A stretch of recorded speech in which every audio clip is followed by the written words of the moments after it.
जय जोहार संगवारी हो।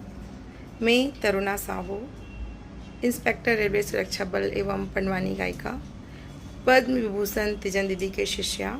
आप सबो झन संगवारी मन ला जितना लोक कलाकार है और जितना हमार धरोहर पंडवानी के चाहने वाला है और जितना भी तिजन दीदी के चाहने वाला है, आप सब झन ला पता है कि दिनांक 5 जुलाई के दीदी हा पंचतत्व में विलीन हो गए है और ओकर जो 10 गात्र कार्यक्रम है ना, ते हा काली मतलब 14 जुलाई के रखे गए है।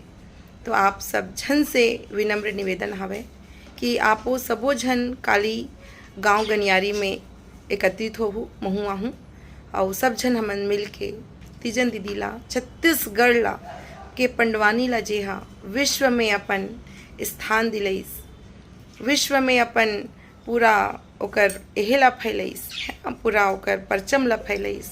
ता वोला वो महान विभूति पद्म विभूषण ला कल हमन हा सब झन भावभीनी श्रद्धांजलि देबो। तो आप सब झन से निवेदन है कि आप सब झन आहू, आप सब झन के अगोरा रही। धन्यवाद। जय हिंद, जय जोहार।